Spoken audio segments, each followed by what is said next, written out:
he describes his for those of you who haven't heard it before, he describes his primary job is that of disciplining the mind and his thoughts to remember the real truth of who we are as unlimited, eternal spirit and creation of God. And a little bit about Gonzalo's background is that he's a public school teacher, and he has been for many years, and he's taught in all kinds of different settings, including correctional facility programs. And currently he's a reading and language instructor at Cary High School in Tampa. Do I still have that right? Okay, because sometimes our buyers update themselves. In the past, he has been a Course in Miracles teacher. He's still a Course in Miracles person, and but maybe not teaching it anymore. Is that correct? No. Okay, that's not correct. Not teaching it Oh, anymore. okay, it is correct that he's not. He's teaching it by example, though. I can say that, but he used to have regular classes each week. But he's teaching it by example these days. And Gonzalo also does intuitive and inner guidance counseling on an individual basis to help people who want to and are willing to see that all of the problems we think we have are really all the same. They're the same problem. And they can be solved by changing our thinking and changing our belief system in the Holy Spirit. So what he enjoys most of all, and we are so grateful here, I am so grateful, and we are also grateful here, that he enjoys sharing the unlimited truth, strength, and love of who we really are as spirit. And the title of his message this evening is "The Only Thing Lacking is What We Are Not Giving." So please help me welcome Gonzalo Weaver. Thank you. Thank you so much for being here. And I'm really happy to be here. I started a mentoring group at the school where I teach back in September, and every time the students come, these are not my students, they come voluntarily for a mentoring group once a week, and I always let them know profusely that I'm so happy they're here and that I'm so happy to be there. It's a voluntary group. They do not have to come out of class. A lot of the same students have come back 4 months later, and I keep getting new students. We do a meditation in the beginning of the group and at the end, and a funny thing has happened with these teenagers 4 months after starting to give them some basic meditation practice, that the meditations are getting quieter and longer, and the laughing and the giggling is going away.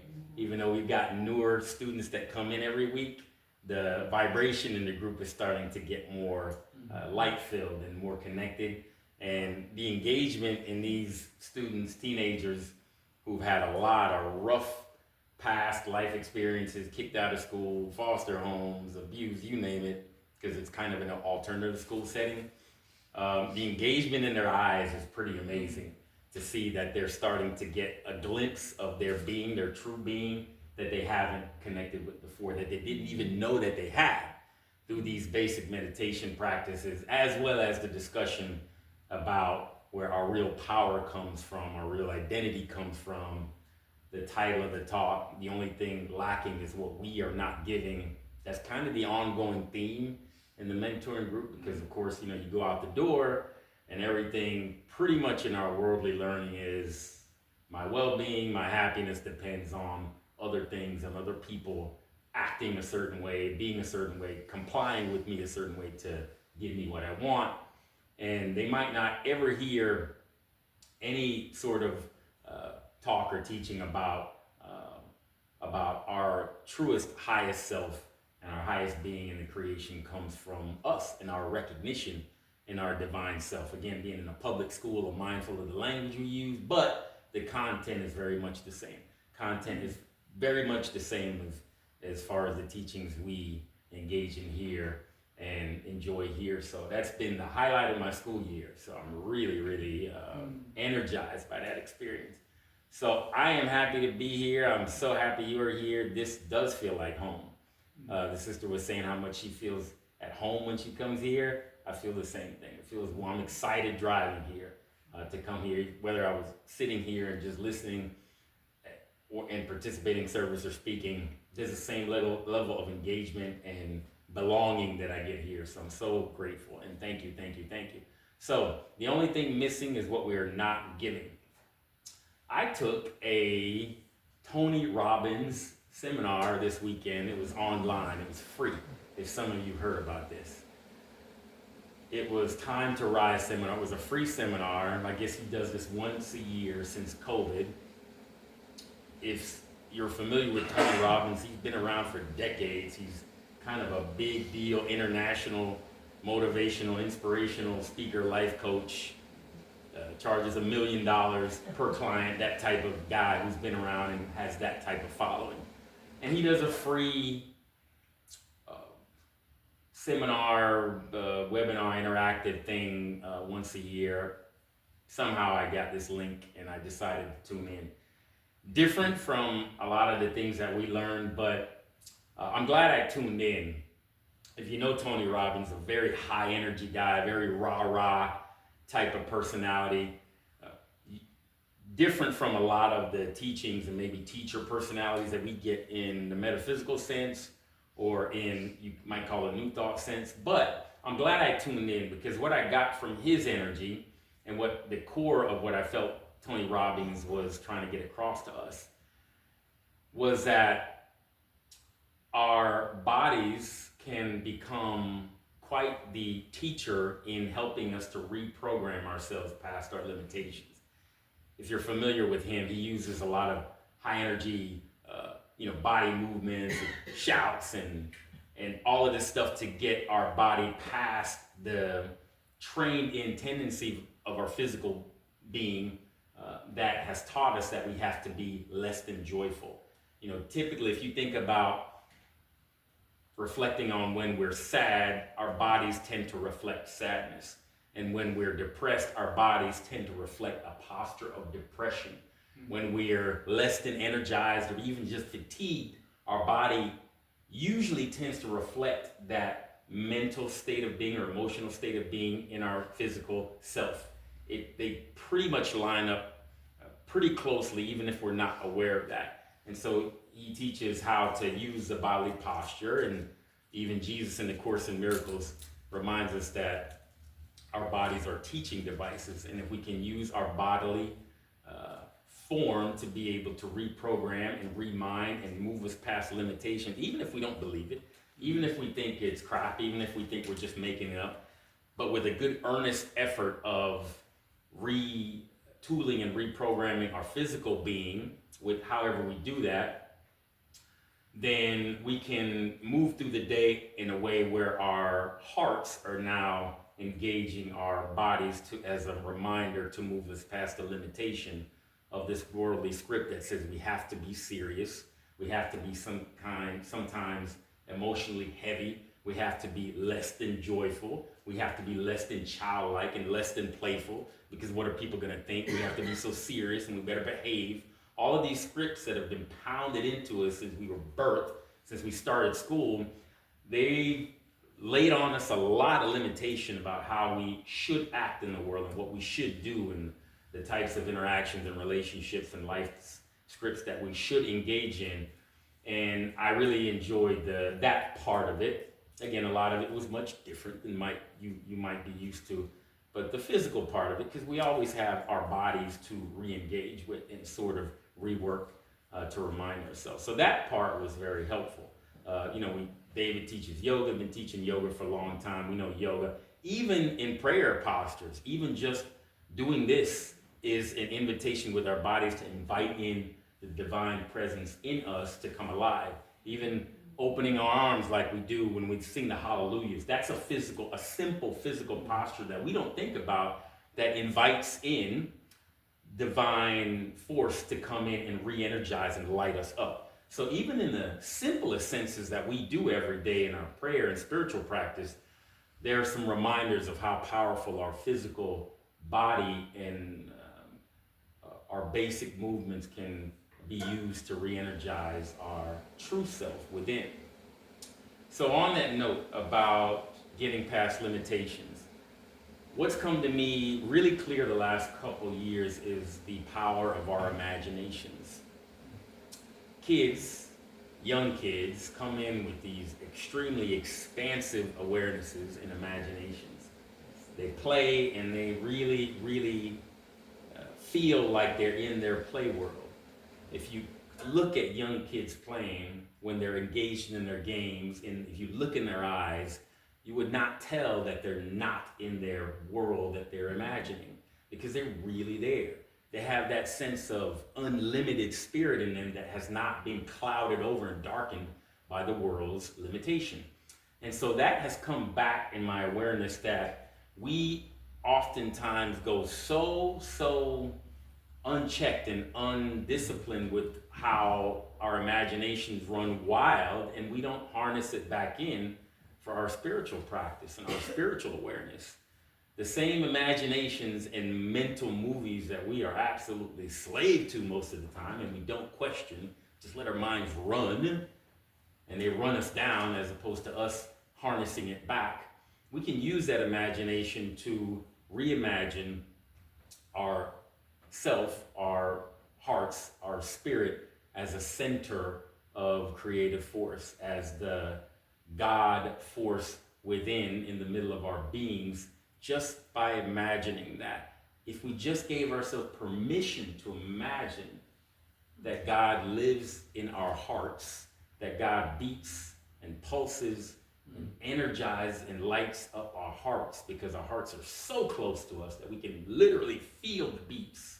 If we can give ourselves just permission, just a little bit of permission every day to imagine that God itself lives in our hearts, just that alone will start to give us a deepening sense of moving past limitations, of just being stuck and separate and apart from other bodies and other brothers and sisters, and being sort of at the behest of circumstances outside of us. We often say the God within, and we talk about the God within, but oftentimes we don't use our amazing capacity of our imagination to embrace that spirit of being unlimited in the middle of our center of our being, which is our heart center. And so I just invite you to consider that in your spiritual practice as a simple way to give ourselves permission to move past limitation, and to keep doing that. And if we can use that imagination as opposed to our imagination using us, it's one of the things that Tony Robbins kept saying, use the patterns that we've developed over time as opposed to letting the patterns use us. Well, if we can use our imaginations as opposed to letting our imaginations and our minds use us, which we've gotten used to, then we can open up a whole new world of our being, a whole new expansive identity, a whole new unlimited sense of being. That's a real felt experience. It's not just words. Okay, so I invite you to consider that in your practice.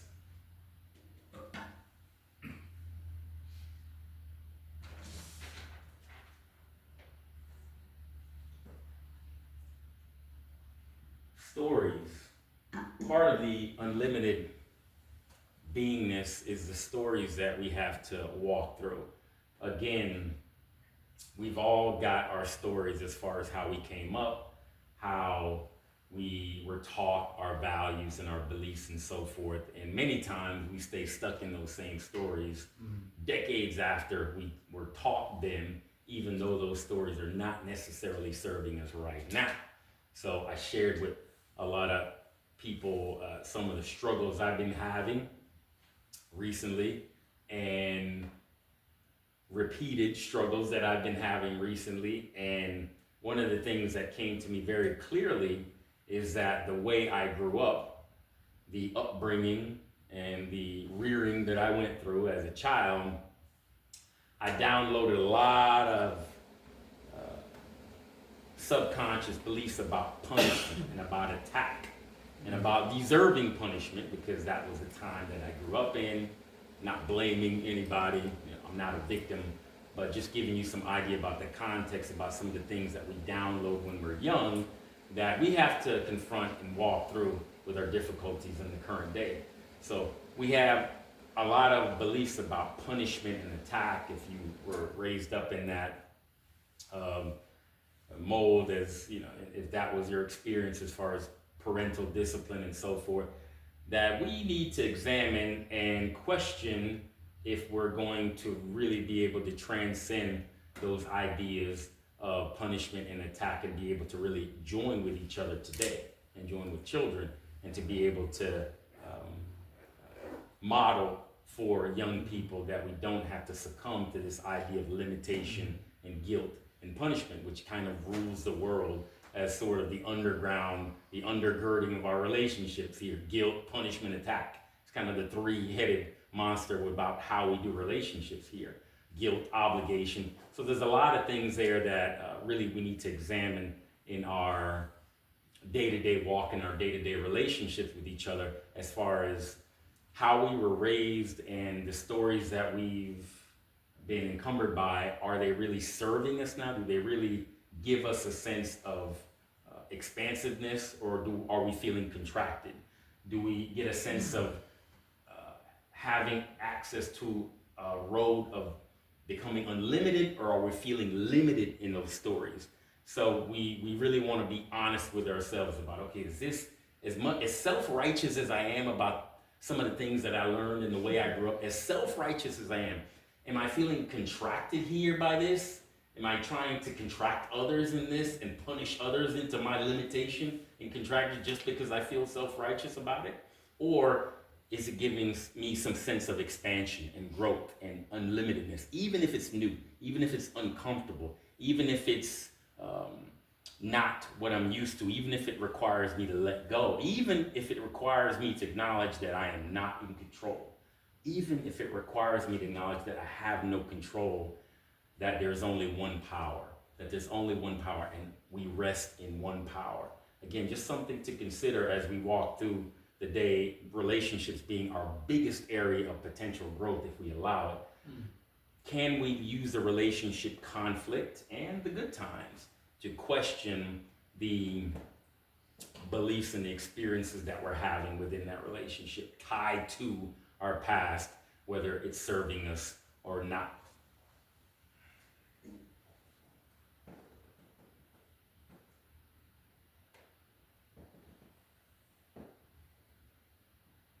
And the title of the talk, Only What We Are Not Giving Can Be Lacking.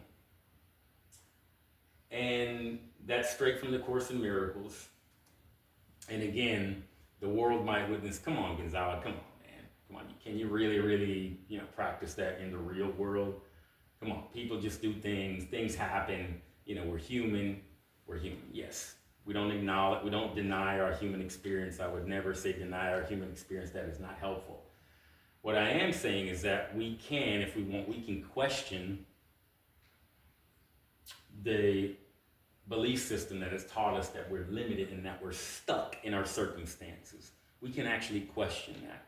We can question the belief and the practice in this world that we have to be sucked in to an energy of darkness, of limitation, of hatred, just because that is the predominant energy around us. We can question whether we have to feel limited and trapped by the predominant belief system around us just because that's the normal way that most brothers and sisters operate around us. We can question whether we have to go along with that or not. We can question whether we have to be stuck by that or not. We can question whether we have to be prisoner to the belief system that predominates around us or not. So what I'm sharing with the mentoring group is that that's an ongoing line that I keep up on the board, is the only thing that can be lacking is what we're not giving. When we're feeling depressed, what is missing when we're feeling depressed? Joy. Even if we don't believe it at the time, even if we feel like crap, we can imagine from the center of our God hearts, we can imagine a center of joy just bubbling over. We can imagine that. We can create space to just imagine joy extending out from the center of our God-given hearts. Even if we don't believe it, we can imagine. We can give ourselves permission to imagine that joy. When we're feeling down, when we're feeling lack, when we're feeling in shortage, when we're feeling done wrong, when we're feeling like we've been violated? What's missing at that time? Trust, a sense of wholeness, a sense of restoration. Even if we don't believe, even if we are consumed by anger and not denying our human experience for 1 second, even if we're consumed by anger and vengeance, we can imagine that there's a place of trust where we can always lean in the center of our God heart. We can go to the center of our God heart. If we somewhere gave ourselves permission to believe that God lives in the center of our being, we can imagine, if we wanted to, if we gave ourselves permission to, that there's a place that we have complete trust and complete wholeness and complete restoration of anything that could have happened to us, that could have gave us a sense of being violated. So one of the things that came to me this week in meditation was this idea of worship. We often think worship is this sense of invitation, allowing in the divine, and that is part of our practice. And what came to me very clearly is the idea of worshiping in our hearts. If we could imagine, again, giving ourselves permission to use our wild imaginations to expand, imagine that God lives, the almighty creator of the universe, lives in the center of our hearts, and we go there to worship. We don't have to go outside of there to worship, because everything in the universe, in God's great creation, is already endowed in us. Even if we don't believe it, just give ourselves permission to step past limitation. And if we kind of sort of could give ourselves permission to invite in the God within, I invite you to play with the idea of worshiping in our hearts the unlimited creator of the universe. That's where we go. And if we can do that with practice, without having to believe anything, if we can do that with practice, the ability to see everything and every brother and sister as an extension of that creation in our heart, seeing everything connected as an extension of that divine creation from the center of our God-given heart, starts to grow and illuminate in ways that I cannot even explain to you. I won't try to explain because it's inexplicable. But I give you that invitation to empower ourselves when the world is telling us that we need to be weak and limited and a victim, and that we have to go along with the ways and the beliefs of the world, even though they're causing extreme limitation and extreme separation. We don't have to, but we need to give ourselves permission to imagine. So I'll close with what I call Jesus' 4 points of power. Number 1, be willing and brave enough to see all and everything through the eyes of the heart. Seeing all as one with God and yourself is the ultimate expression of humility, vulnerability, and strength. 2, avoid taking sides for purposes of attack of the enemy. Never hate, appreciate for what those people are showing us about the hidden layers of ourselves. The world is a mirror.